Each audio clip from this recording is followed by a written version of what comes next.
Naglabas na ang International Police ng Red Notice laban kay Cassandra Ong at Ronelyn Baterna na dawit sa mga krimen sa Pogo.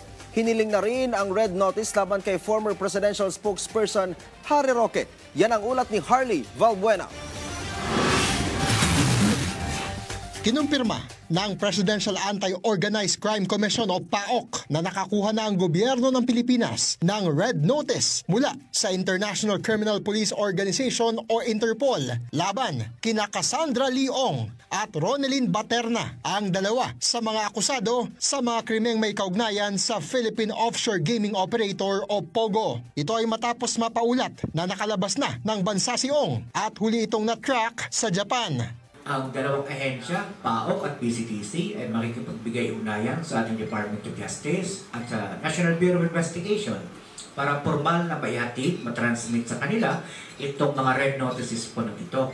Then, makikipagbigay-ugnayan po ang iba't ibang ahensya ng gobyerno sa ating mga foreign counterparts. Paliwanag ng PAOC, ang Red Notice ay magsisilbing international arrest warrant na magbibigay otoridad sa law enforcement officers ng anumang bansa na arestuin ang dalawa kaakibat ng pag-aabiso sa requesting country para masimula na ang extradition process o pagpapauwi sa mga ito.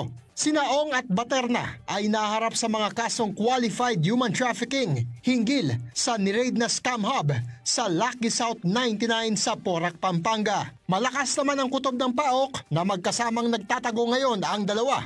Si Pinipining Cassie Ong, mostly social media exploitation po at interviews doon sa mga common friends, mga kaibigan niya, ang naging pasihan namin doon sa tracking niya.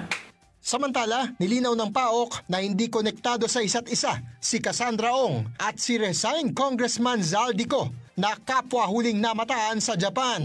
Enero pa raw nang huling matrack sa Japan si Ong, kaya't posibleng nakalipat na ito ng ibang bansa. Sa tansya naman ng PAOC, aabutin pa ng 2 hanggang 3 buwan bago magkaroon ng Red Notice laban kay Zaldico. Sa kabilang banda, hiniling na rin sa Interpol ang paglalabas ng Red Notice laban kay former presidential spokesman Harry Roque na dawit din sa mga krimeng may kaugnayan sa Pogo. Pero bago may labas ang Red Notice, ay kailangan munang maresolba ang asylum application ni Roque sa the Netherlands. Meron na po siyang local arrest warrant. Si Ginong Roque, na-release na po yun ng Angeles Regional Trial Court. Yun din po ang naging pasehan natin para mag-apply tayo ng International Red Notice. Pero yun nga po, hanggang sa ngayon, hindi pa ho nare-resolve yun. Sa ngayon, tanging yellow notice pa lamang ang umiiral laban kay Roque, kaya't bantay sarado pa lamang ang kanyang mga galaw at lokasyon. Harley Valbuena para sa Pambansang TV sa Bagong Pilipinas.